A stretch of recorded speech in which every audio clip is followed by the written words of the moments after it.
So their question was, what was the stimulation that propelled species to make that leap in evolution so quickly and so vast when it wasn't seen in the movement beforehand? So it really changed the view of evolution. So instead of this upward climb, there was a ladder effect, a straight line, species, a jump up, another straight followed by a straight line, and then a jump up. And one of the things I've looked at with that is that, and Bruce Lipton looked at it as well, is that we're possibly at a point of a punctuated equilibrium, or a great step forward in evolution, and that includes conscious evolution, because we're conscious beings. And why is that important is because with the problems we face, there is a time element. We don't have an infinite amount of time to get our act together, to resolve the situations, to save our future and to save this planet.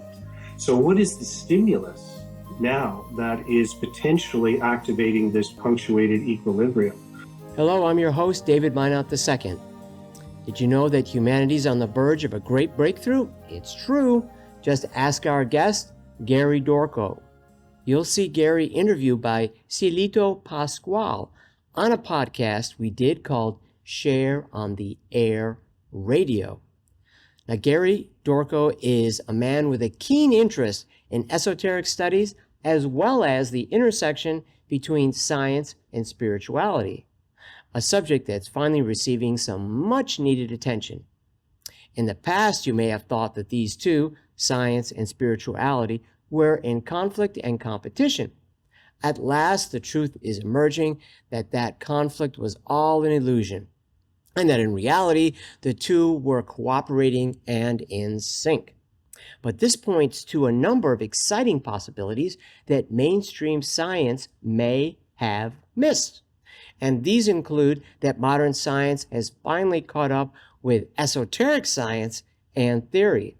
Also, that consciousness comes before the material universe. That there are many planes of reality, not just the physical. And that esotericists, like Gary, are adept at delving into these other levels.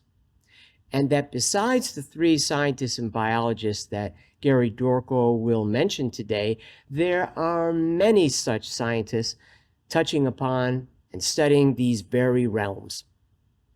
And that this material world was developed as a launching off path to those other worlds. And that this world is designed to help us grow, evolve, and develop our innate potential for awareness, detachment, and divinity. So the keywords in all this seem to be consciousness and evolution in this intersection between academia and esotericism. So let's let Gary and Cielito delve into this subject and educate us all. Welcome to our listeners around the world. My name is Cielito Pascual. I'm podcasting from Seattle, Washington. And today I'm pleased to delve into science, material science and esoteric science. Joining us today from just up the road in Vancouver, BC is Gary Dorko. Gary has studied the work of Jiddu Krishnamurti and has studied the esoteric philosophy for the past 35 years. He considers himself to be Joe Canadian, an average guy with a deep curiosity in the development of consciousness and its practical application to daily living in a world in crisis. He's been speaking publicly for many years on the esoteric perspective that explains the extraordinary changes we are seeing in the world today. Gary, welcome to our show. Thank you. Thank you for having me. Gary, you are passionate about connecting the esoteric viewpoint with work that's coming from the iconoclasts, the rebels, so to speak, of the scientific world today. What do you see in that connection that is relevant for our listeners? Well, there's an interesting group of scientists who I think are the leading thinkers in that field, or discovering new thought in science. Now, I should say, just to clarify, I'm not a scientist, so I'm not coming at this from a point of expertise, but again, a point of curiosity. and just what the significance of some of this new scientific thought is, and how it could relate to some of the challenges we're facing. And that's one of the probably the most important point, possibly, is some of the people that I may mention in our discussion. They're not only interested in new thought in science and the impasse that they see in scientific materialism, but they're concerned about the world. They're concerned about the direction of the societies that we're living in and the future of humanity. So I'd say that what we have in common is that I'm not a scientist and they are, but we have a very much a concern for the future of humanity and this planet. And they're proposing that some of the changes in thought that they're bringing forward may also relate to some of the solutions we may find going forward, both, in all fields of human relationship. And I want to point out the value of being a layperson. I know so much of the audience of Share on the Air Radio are as curious and spending a lot of time exploring what is happening in the world. And we need our scientists, but the changes will come from ordinary people, which is often why we have ordinary people on this show expressing their concerns and pointing to solutions. So I appreciate that you're coming from a place of more freedom, really, because there's a lot of constraints when you have a lot of letters behind your name sometimes.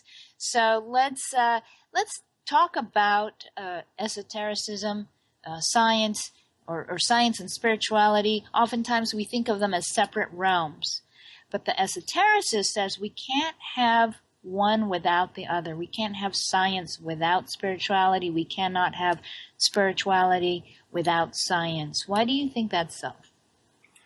Well, part of the esoteric field is it says all, and science is coming to a place of seeing that too, that all is energy.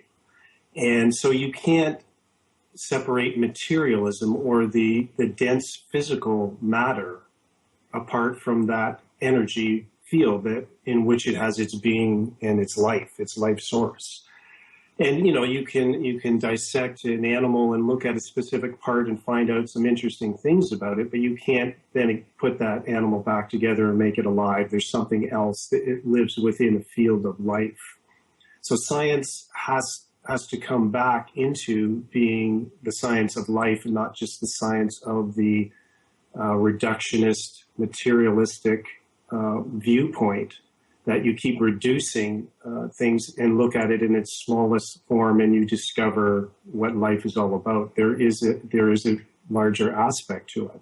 And there's an interesting statement, it's purported to be made by Einstein, is that you can't solve problems at the level in which they have been created. So if you look at the problems confronting us in society, they're happening at a very real material level. They're happening politically, socially, economically, environmentally.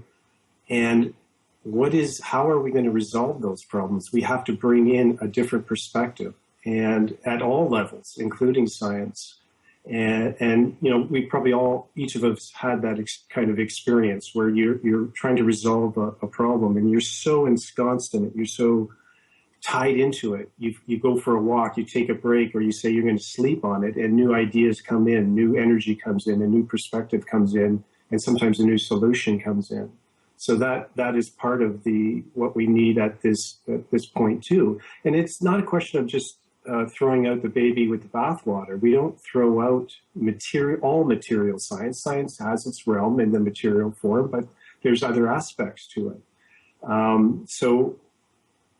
It's like technology won't save us, nor will it destroy us. We're the ones who act on technology and use it for good or for harm.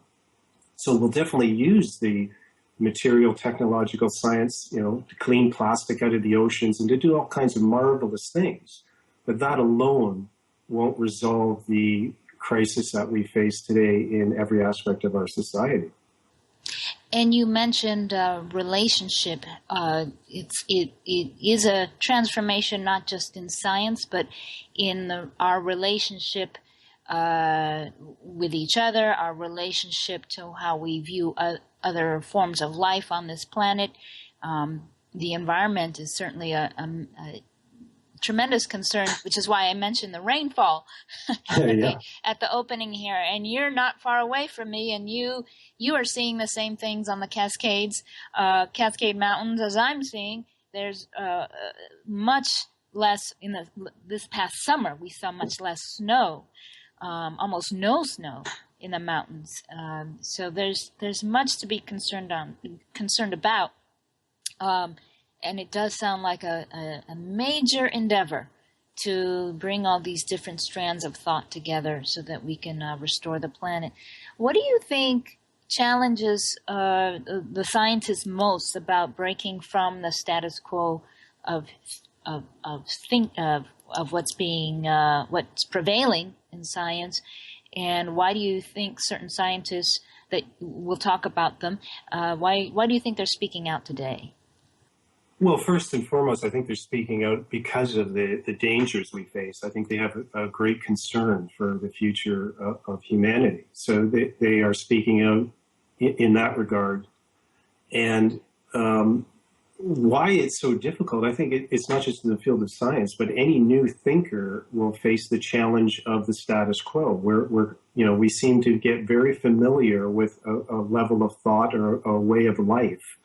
And we're not very good at breaking free of that. And so we need pioneers in whatever field of endeavor to break that ice and to demonstrate something new. So it's been throughout our history, whether you're a philosopher, a scientist, whatever you may be. If you're bringing something new, you will be challenged by the status quo, those who have an investment in the status quo and those who have become very comfortable in the status quo and may not have the imagination or the vision that you have at this point.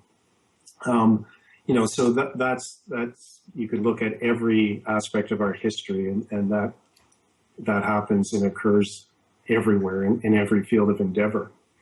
Absolutely. And we have our heretics of one period of time become the visionaries when we look back at that time. What's your background? Was science a big influence for you growing up? No, it wasn't actually, not at all. And it's only recently I've been interested in it. And just, as I was just thinking of something here, why this kind of stagnation happens, it was an interesting point one of the scientists brought up, that in the late 1800s, in an address to the science students at Harvard, I think the dean of that school said, there's nothing further to learn in physics. There's no need for PhDs in physics anymore, because we've learned everything. We pretty much know everything. We're going to just fine-tune our instruments of measurement. That was, a few years before we had Einstein, Max Planck, Niels Bohr, and some of the most revolutionary steps forward in physics, in quantum physics. So that shows you we shouldn't listen to those who say, don't listen to these people, or we know everything. There's always something more to know right around the corner. Oh, a whole universe to know. So we're with Gary Dorko talking about science, material science, and esoteric science, and how the two will converge to help us release our divine potential. Gary, let's start talking about those scientists that you're paying attention to. What are some of the important ones our listeners can look up and start to study? Yeah, there's a few that I've been looking at recently, and this would certainly not be the entirety of the list of new thinkers out there, but Bruce Lipton, biologist Bruce Lipton is one of them. Amit Goswami, he's a theoretical physicist. He's retired now, but he taught at Oregon State University for 32 years. Rupert Sheldrake is another biologist, a fairly well-known biologist.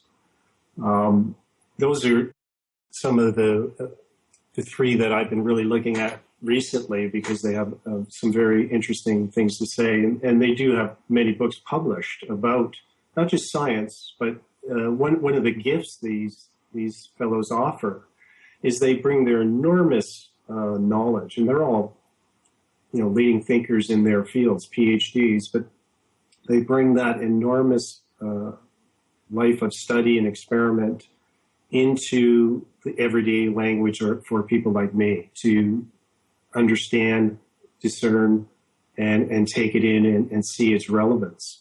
I think that's just a tremendous service that they're offering.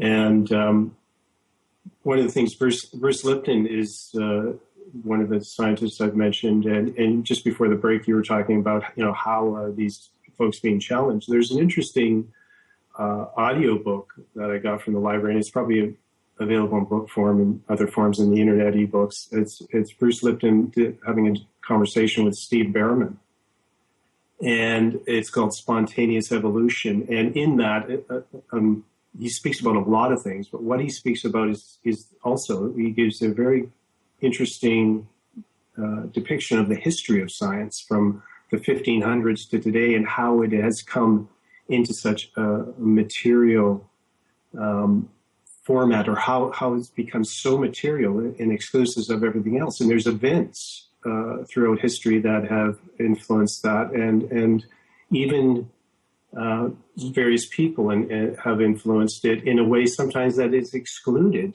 evidence to the contrary. So if you're interested in the history of science from that standpoint and its evolution into a very materialistic endeavor, that would be a very good place to get that kind of information, as well as a lot of other information within that dialogue about various interesting new factors he's bringing in. What are the things that were excluded? You used that word excluded. Well, there was evidence that was not necessarily recognized at various points in history, and he said there's once things started to move in a certain direction, like materialistic thought or experiments or certain views on evolution, information that was contrary to that, just like the information these scientists are bringing today is contrary to the current line of thought. It was not always included in the scientific journals and the leading schools of the day.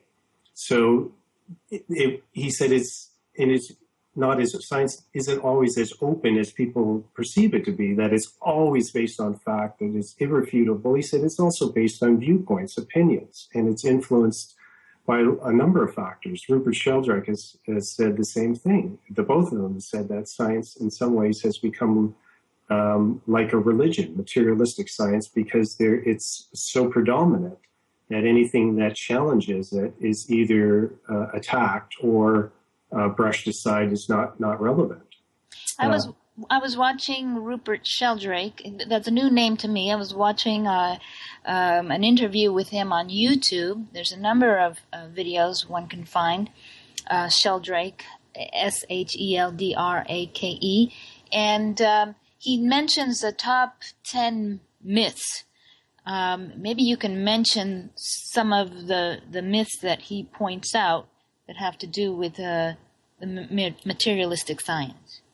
Yeah, I saw that video. That video was actually, I think it was a TED Talk. It's been a while since I've seen it, but it was actually taken off of the TED platform, because a couple of scientists complained that it was not scientific, his viewpoint. And what he was doing, he was basically challenging the whole notion that opinion, dogma doesn't affect science. And he gave some examples during that talk.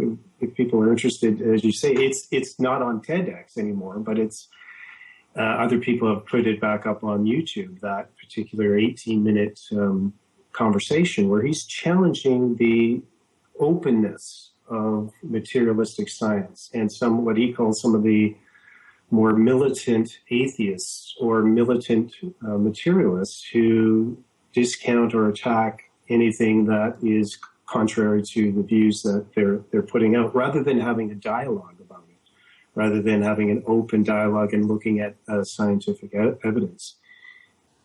What he says, I recall he said that the skeptics, a question was put to him in another interview about skeptics, and he pointed out that the skeptics are ideologically based, that one could even write a script for a skeptic's response because they don't even read the peer-reviewed papers that he submitted. So one of the scientific dogmas. I think one of the things he talks about is that memory is just contained in the brain.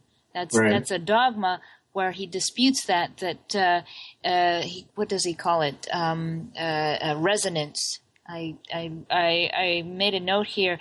It's not just something that's in a container. Science wants to put things into container, but there's a resonance that can go out through a particular species. For example, if rats are taught a new trick in London, it'll be easier for rats in New York to learn that trick in the labs in New York, simply because it's been learned in another place in the world.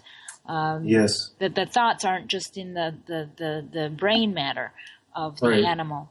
And he goes on and on. It's very interesting. Yeah. He talks, I think if I'm not mistaken, he talks about fields or morphogenetic fields. Morphogenetic fields, yes. Where this is contained in, which another word you or I could use is consciousness. And where we're all connected. And this is the problem with disconnecting everything into its smallest parts is you don't see the connection. There's a parallel, an interesting parallel, but in quantum physics, it's called entanglement, where there's a relationship between particles. And when particles are separated in space and time, when you measure one particle or affect this one particle, the particle it was connected to is affected as instantaneously. And they call that the entanglement, or some scientists have called it the tangled hierarchy. So that's an interesting phenomenon in relation to what Rupert Sheldrake is, and you're bringing out regarded to change in different species. Well, particles have had that ability to change, and Einstein, I think he called it spooky action at a distance. It's very mysterious. They don't know how that happens. When you separate two particles and change one particle, the other particle immediately changes as well. And it changes not in time and space. It's not measured through what Einstein's theory is, that all particles move based on the speed of light. It's an instantaneous thing. So it defies that one law, but it also, how is it that when they're separated, a change to one particle changes the other particle that is and it could be at an enormous distance. Distance didn't have any relevance to it. I can't imagine how scientists figured that one out and measure that and quantify it. I'm sure more will be revealed around that thought. And it certainly underlies the esoteric axiom that all of life is connected, that all of life is one. And oftentimes we certain principles of esotericism come forward at certain ages, and it takes science. The teachings of the East have been around for millennia, and only in the last 150 so years has science been being able to prove those axioms to be true in the material world, and still there's controversy around it. I wanted to share an anecdote from if anyone is familiar with Stephen Greer. He was an emergency room physician, really at the forefront of very legitimate UFO investigation. He assembled the highest level retired government officials who had very high U.S. government security clearances.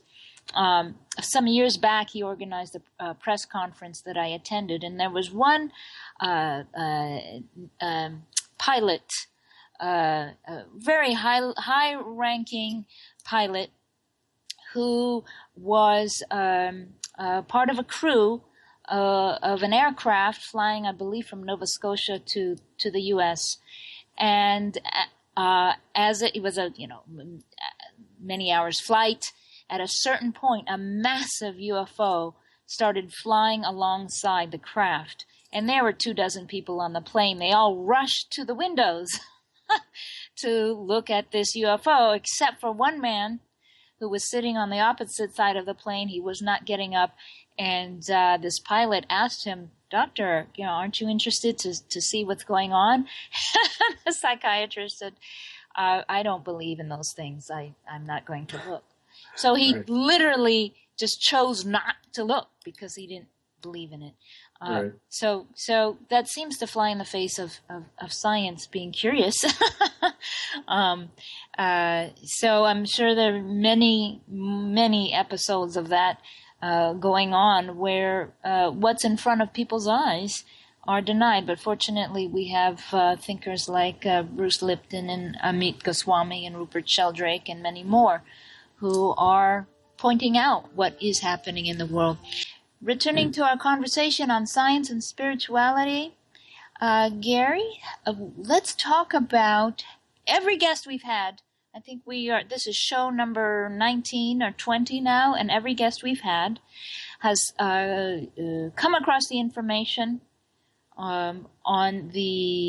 that's been published by esoteric author Benjamin Creme on an extraordinary event happening as we speak, and that is the emergence of a great teacher for all of humanity, variously recognized as the Christ, the Buddha, the Messiah, the Krishna. Benjamin Creme has said for 30 plus years that that great teacher is already in the world, accompanied by a group called the Masters of Wisdom. And when did you, in your exploration of many different kinds of information, when did you come across the information of Benjamin Creme? It was probably about 16, 17 years ago. A friend gave me a book, Maitreya's Mission, Volume 2. I had studied Krishnamurti's work for many years, and I'm not, if people are familiar with Krishnamurti, in his early days, he was part of the Theosophical Society, and the biographies that were written about him and that he approved, he asked one of his associates to write biographies about his early days, his days after the Theosophical Society. So there's a few volumes, but they speak about the Lord Maitreya, because Krishnamurti was being groomed by the Theosophical Society to be overshadowed, or to be like Jesus 2,000 years ago, to be the vehicle for the coming of the world teacher. And in 1927, he disbanded that aspect of the Theosophical Society, and he moved on to just be the great teacher that he was. So I was familiar with the name Maitreya, and so someone offered me the book and said, "You've heard this name Maitreya, you might be interested in what this fellow's got to say about it." So that's where I first came across the particular information from Benjamin Creme. It's distinct from Krishnamurti. Krishnamurti talked a lot about not following another person.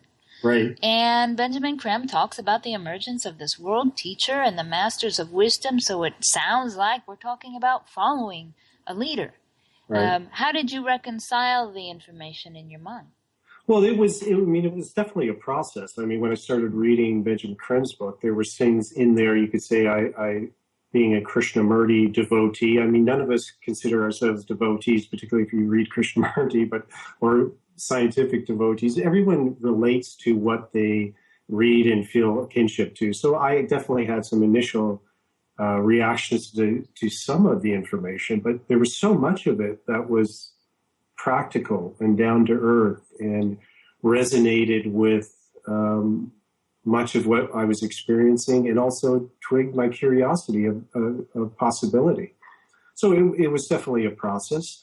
As far as Krishnamurti, there's a lot of people who may come across this Benjamin Creme's work and say, well, no, Krishnamurti was saying there are no masters. He never actually said that. What he said in public is, never mind, what do you feel? What do you think? What's your experience? His main focus was for people to get in touch with what was going on in their life and to not be theoretical.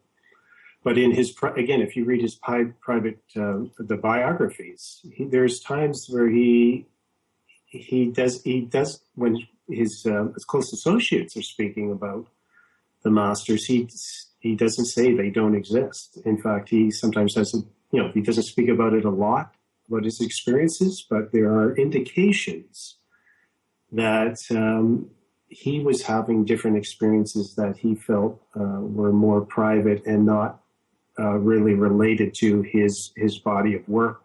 And in fact, in Maitreya's Teachings, a book that Share International released, and some of the information is given out by Maitreya or by a group of disciples around Maitreya that gave that information to Share International. He was called the perfect disciple.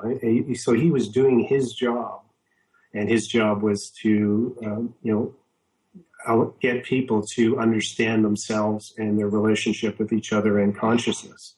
And Benjamin Creme, in a sense, is doing his job. So I don't see, there was some time to reconcile, but I think there's so much overlap and interconnection between the two that I, in a sense, was able to resolve it. Perhaps some people aren't. I'm sure there are people who aren't. Mm-hmm. Mm-hmm. And I'm sure for our Krishnamurti readers out there, if you haven't, if you're not familiar with Benjamin Creme, much of his work is available online in electronic form, available in hard copy. So you're welcome to look up Benjamin Creme, C-R-E-M-E. And I will quote something interesting, getting back to our topic of science, from his first book, The Reappearance of the Christ and the Masters of Wisdom. This was published in 1980. And so a wide-ranging book. It touches on so many topics. And even though it was published in 1980, you can open it up today. There are updated versions, but you can open it up today, and so much that was said back then is relevant today, even more so. But one thing that Creme talked about was the Shroud of Turin. There's a lot of controversy around that over the years. And the Shroud of Turin was a linen, very, very large piece of linen that was said to be the burial cloth of Jesus. It's like longer than a bed. It's quite big. You can see it online. And in his book, Creme describes that there's an image. There's an image on the Shroud of Turin that scientists have been analyzing for decades, really.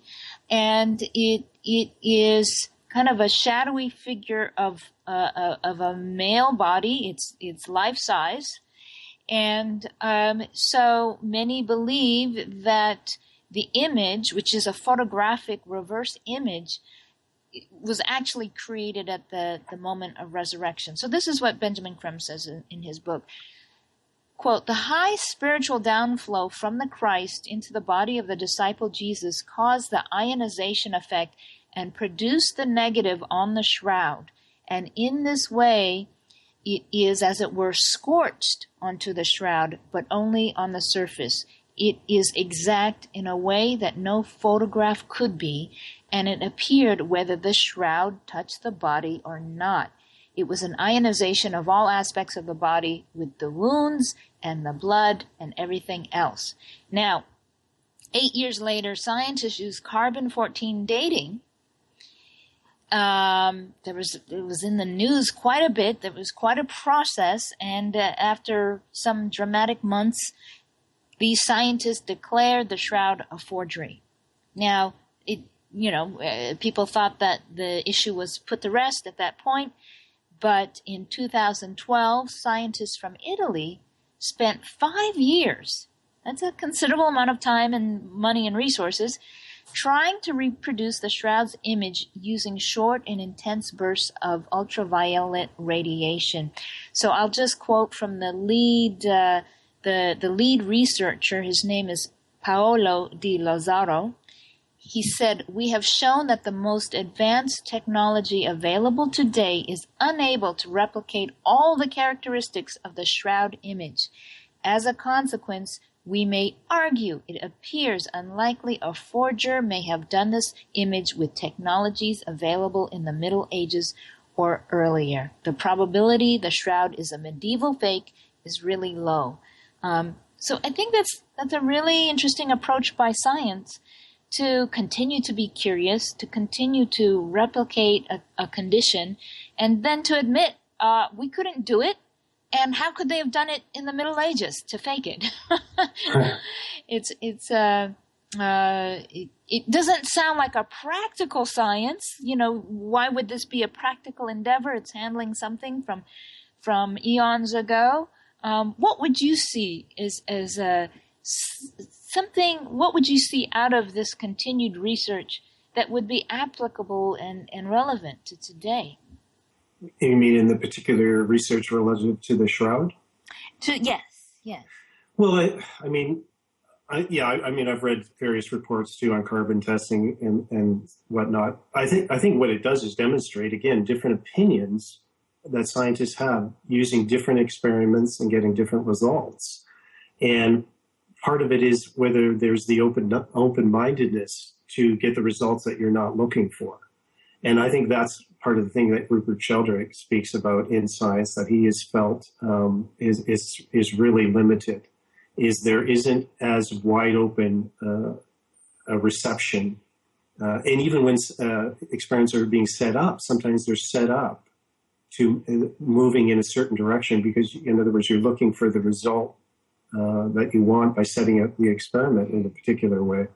So for me, not being a scientist, not knowing a great deal about carbon testing and things, I would say just the openness to look at some of these situations and the same thing with UFOs and to look at that with an open mind, because there's people, very credible people throughout the world who've had experiences with unidentified flying objects, as you've mentioned, some military personnel who says this technology is far surpasses anything we have, and it's impossible for it to be created in the scientific world that we now know. So it's a question of just simply being open to it. I think that's definitely more scientific than limiting what we know. It's like to talk about what people can do, the practical things we can do with all this fantastic information that we're learning here on this show, on other shows. There's so much information out there available to us, revealing that humanity is truly in the middle of a process of tremendous transformation. Gary, for decades actually now, at least 30 years, people have been authors, thinkers, even celebrities are talking about, I remember back in the 80s, it was like the quantum leap. Right. And you don't hear that word so much, but still people are talking about a great transition. Right. For those who are skeptical, the world is still in crisis. It doesn't seem like anything has changed. That is part of the reality. But what are some things in our reality that are signs of hope? Yeah, there's one thing I wouldn't mind bringing in right now because I think it relates to this and to the story of the reappearance, and it's a scientific theory called punctuated equilibrium, and I'll talk about it a little bit and then relate it to how it's why it has significance now. But it's two scientists in the 70s. They were studying evolution, studying fossil records, and the theory up until that point was evolution is this, if you looked at it on a chart, it would be a gradual movement from the bottom of the chart over long, long periods of time up to the top of the chart. Very slow movement. Their study from fossil records showed something very different, that there was long periods of stasis. In other words, a horizontal flat line on a graph, followed by intermittently a great leap in the development of species that was unpredictable by that straight line of stasis. So their question was, what was the stimulation that propelled species to make that leap in evolution so quickly and so vast when it wasn't seen in the movement beforehand? So it really changed the view of evolution. So instead of this upward climb, there was a ladder effect, a straight line, spaces, a jump up, another straight followed by a straight line, and then a jump up. And one of the things I've looked at with that is that, and Bruce Lipton looked at it as well, is that we're possibly at a point of a punctuated equilibrium, or a great step forward in evolution, and that includes conscious evolution, because we're conscious beings. And why is that important? Is because with the problems we face, there is a time element. We don't have an infinite amount of time to get our act together, to resolve the situations, to save our future, and to save this planet. So what is the stimulus now that is potentially activating this punctuated equilibrium? One, you could say, is the very crisis itself. When there's a crisis, you either rise up to face it or you run from it, you know? So that in itself will bring all the best in all of us to resolve that crisis. The second would be the coming of the new age, that we're moving into a new great cosmic age of Aquarius. It's an actual energetic age. So there's new age flowing into our planetary scheme, affecting every aspect of life, including our consciousness. So that new energy has new qualities that needs to be articulated, expressed. Those qualities are qualities of synthesis that bring the separated parts together to work together as a whole. And from my standpoint, the third aspect of that great stimulus, and maybe the greatest aspect, is the return to the everyday world of the masters of wisdom, or the master scientists, as we could call them as well.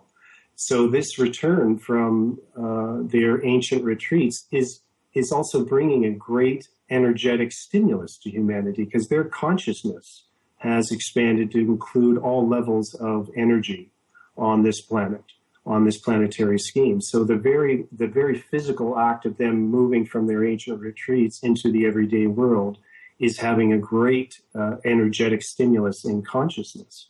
So those three things poised together, to me, are forming the equation for a punctuated equilibrium. And what I said into a presentation I did recently with people, whatever it is you are going to do or feel the need to do in terms of service to humanity, whether it's sharing this story that we're telling now that we ask people to share, or doing transmission meditation, or whatever it is in economics, in ecology, you know, as an activist, do it and know that there is the wind of cosmos in your sails. You are not an isolated being, even if and you're not just isolated with your group, but there is a cosmic movement occurring, unfolding now. And as you step into alignment with that, you will also be bringing that energy into your activism. So it may seem small, and you may wake up tomorrow and turn on the TV and some of the same events are occurring, but no, there is a building occurring. And there is that possible step upward that we are coming to, and hopefully very soon. I love you put that so eloquently. I mean, in my own experience as an activist in Seattle, there's a lot going on here, and I am seeing shifts within groups. Just yesterday, we had a big people's assembly. One of the city council people organized an assembly to discuss homelessness, and I was stunned at how packed the room was. It was standing room only, and I had the opportunity to talk to a few people, and people are just, you know, telling me they are reorganizing their lives in order to do more things in their community that make a difference. And there seems to be a sense of hope. Like, this is worth doing. I'm setting aside the everyday world to make a difference, and that's very, very moving. And when you're describing punctuated equilibrium, I'm kind of drawing it on a page here, and it reminds me of what happens on the individual level. A lot of times, if you read these biographies of people who have been through intense challenges, whether they were imprisoned, or the people who've had serious health issues, a health crisis, there is a point at which things dramatically change almost inexplicably. It's like one makes takes all the effort with the brain to make change, but the change almost happens without effort. It comes out of who knows where. And I've read and gotten to know people who've had that experience where it's almost unexplained, and it's rather fascinating. So maybe those kinds of personal changes are also happening on a global scale for all of life on this planet. I'm going to ask you, for those who are listening for the first time, and we have 4 minutes in our program, we never have enough time to talk about these fascinating topics. So you say the Masters of Wisdom are returning. To do what? What are they? Can't we do this on our own? Aren't we smart enough to be able to figure things out? Why are they here? I mean, if we were smart enough to figure it out, I think we probably would have at this point. But there is a definite crisis, and it is intense, and there is a time factor involved. So their return relates to that the continued evolution of humanity and this planet and all species is at risk. But they also come based on the cosmic change in the cycle between Pisces and Aquarius. We are entering a new age, and cyclically down. This isn't the first time a master has worked as a world teacher. It's happened at the beginning of Pisces, the Christ. Before that, the Buddha. Before that, we can go back in history. The greatest members of our human family have come to teach, but formerly they taught through their disciples. So this is the first time in many millennia that they are returning to the everyday world themselves to teach directly. And I mean, I hear that often in presentations I do. Well, we don't really, we are our own masters. We don't need masters. Well, I mean, that's partially true. We're on the road to mastery. We're still in that school of learning, whereas this group has finished that journey. And so they return to simply teach, to offer their wisdom and put it at the service of humanity. And I think that's I found that, to be a very individualistic view. Well, we don't need this. Well, if you really look at the world, we need a lot. We do need a lot of help. So for me, I welcome that kind of help.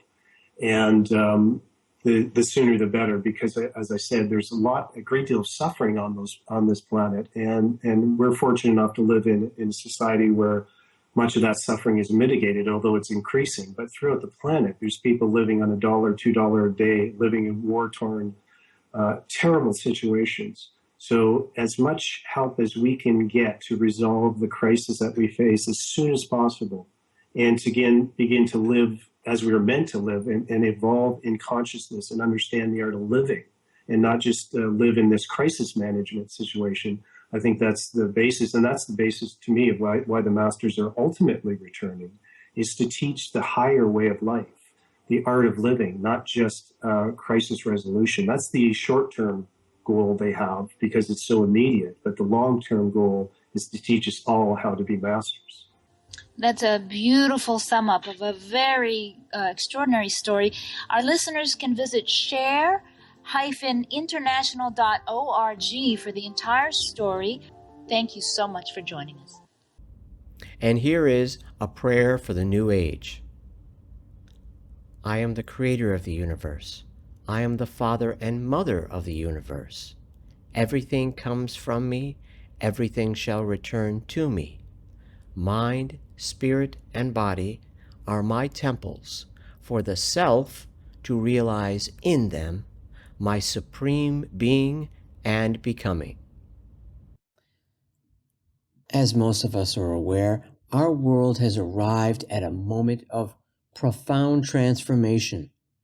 As millions call for peace and justice, many are seeking ways to help serve the world, and at the same time looking for an effective means of personal spiritual development.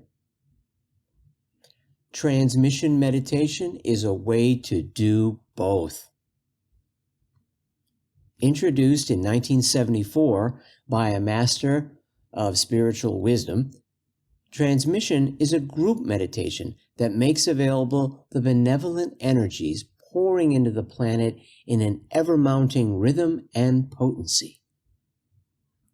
Transmission groups worldwide receive and transform these energies sent by a group of extraordinary teachers, the Masters of Wisdom, led by Maitreya, the World Teacher.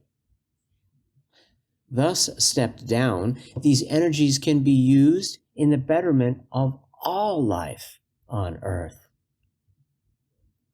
This meditation also has a salutary effect on the individual participating in the meditation.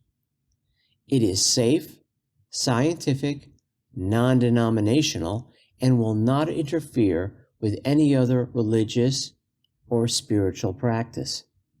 In fact, it will just enhance them. So it's for the religious and non-religious alike. So now, just focus your attention at the chakra center between the eyebrows, called the Ajna center, which is the center of the will.